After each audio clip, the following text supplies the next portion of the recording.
Right. Okay. I don't think any of this will be entirely new to you. This trying to understand what non-compliance is, and fundamentally, right, non-compliance must be, yes, the failure. I would argue, intentional or unintentional failure, if you like, to align or to align with the whatever the I would almost argue regulations, because comply these regulations are unique to these industries, aren't they? So we talked about the car industry and the banking industry, and as an industry or as a guild, you almost decide how it is. And of course, what you do tend to have, of course, is company law coming in to support these regulations and requiring practitioners or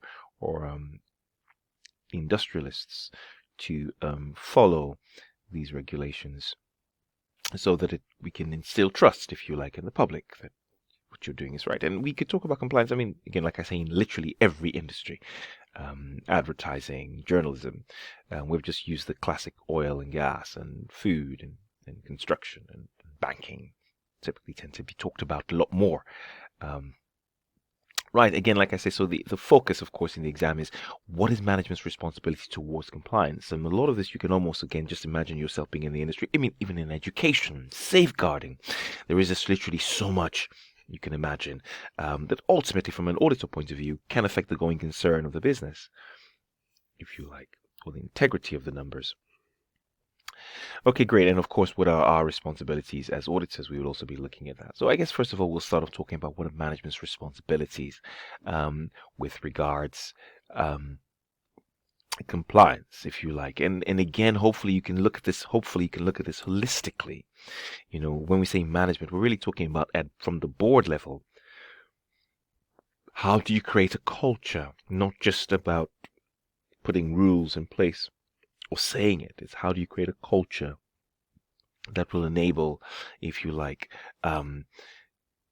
enable people working within that industry to be compliant. So really, just to pick up on some key points, but I don't want to just read them, just as they are. But the key point is, it's really for management to, of course, when I say those charged with governance, we're really talking about the board. Of course, the EDs, the executive directors, and the non-executive directors, if you like, it's really up to them to ensure that they implement, if you like, processes, training, if you like, software, systems, management information systems, with efficient and effective controls to ensure that compliance is occurring in our day-to-day business. It's not about the production of the financial accounts now. It's about those cycles, the sales cycle, the purchases cycle, at procurement, making sure we are purchasing ethically, making sure we are selling to consumers who we know are if you like, are not there to do the wrong thing, if you like, or to take our products and misuse them. Of course, we're also interested, of course, in compliance to do with the actual financial reporting. Of course, we are.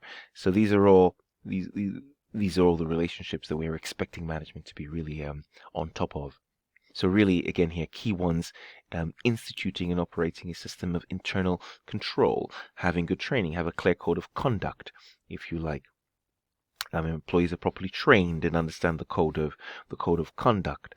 Again, you could flick it to the oil and gas industry, as to how we deal with waste disposal, if you like, and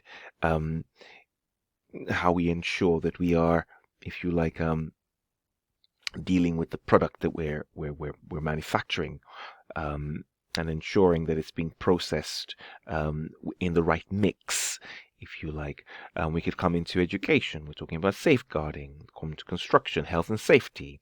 We could be talking about employee wages and making sure employees are being paid at the right living wage. All these, we could be talking about compliance within the actual product, making sure it's up to the right standard, so that because of the consequences if it isn't.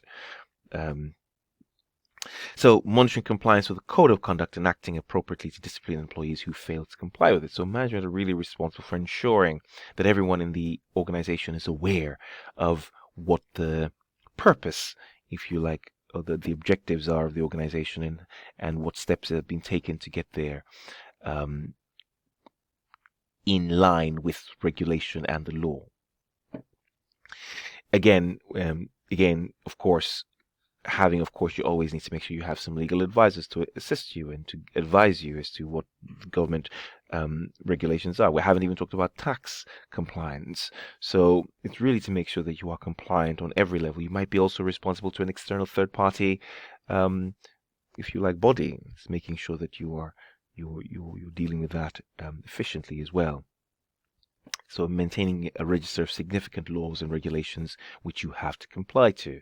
So typically, of course, one of the core ways that your um, independent external independent directors, of course, do this is by, of course, having the role of your internal audit function, an audit committee, a compliance function. The truth is, I guess, an internal audit function can manage a compliance function, but the role of internal audit is to make sure that risks that have been picked up on are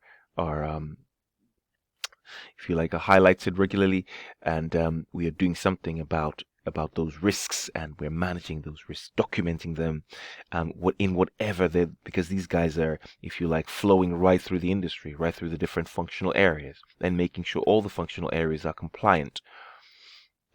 So, because all you need is one area not to be compliant. It could even be financial reporting, or it might be to do with processing, quality control, that sort of thing, and then you have issues. As auditors, it is our job, of course, to observe and to ask questions about compliance, because of course it will affect a range of things, really everything. It'll gives you an understanding of the organization, and it'll tell you the extent to which the controls are working, the extent to which how much testing you're going to have to do. So really, our responsibilities, fair enough, are focused on the delivery of these financial statements, and to really give of course, to give reasonable assurance that the financial statements are free from material misstatement.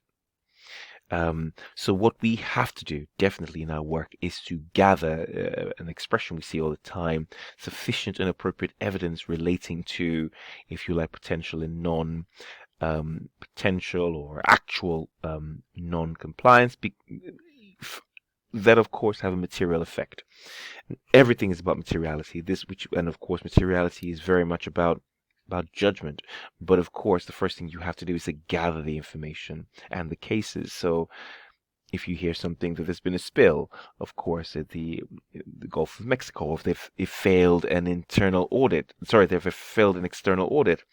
So there's a sort of situation I was looking at recently where you had the fire service, and the government had sent their auditors in, and they had actually failed a number of sort of areas, ranging from a number of things, to health and safety, to management, to dealing with customers.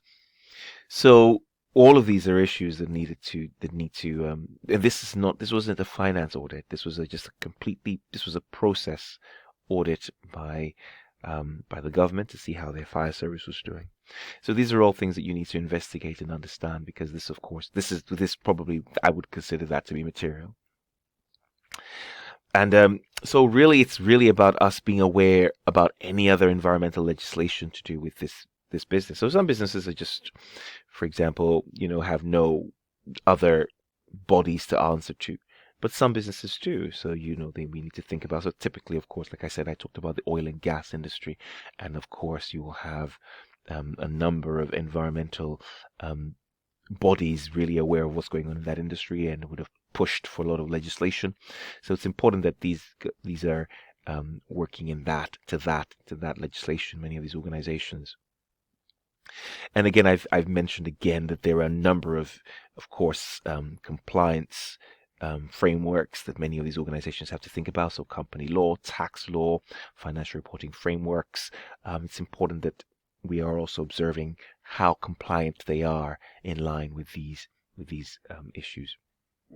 So I guess the truth is, I'll probably highlight it again, but this is a standard process of obtaining evidence in in general audit, and nothing has changed. It is AEIOU when the procedures we intend to look at, or the vehicle for obtaining that evidence. These are the procedures: carrying out analytical reviews, inquiry,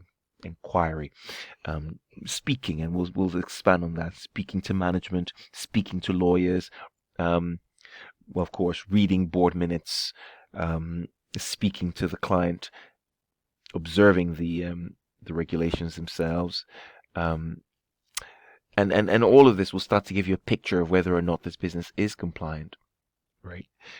Speaking to the board, of inquiring of the board of the governance board, inquiring of those in charge of internal audit, observation, and of course recalculation and recomputation. Now, of course, not all of these apply all the time. It's for you to sort of pick which ones you wish to use and go away. But here are some. I'll stop after this just because I'm trying to break this up into short 11-minute videos. And so standard procedures really, if you like, are obtaining, if you like, a general understanding of the legal and regulatory framework, and just speaking or inquiry of those of management and those charged with governance. I said earlier on, inspecting correspondence with relevant licensing and regulatory authorities.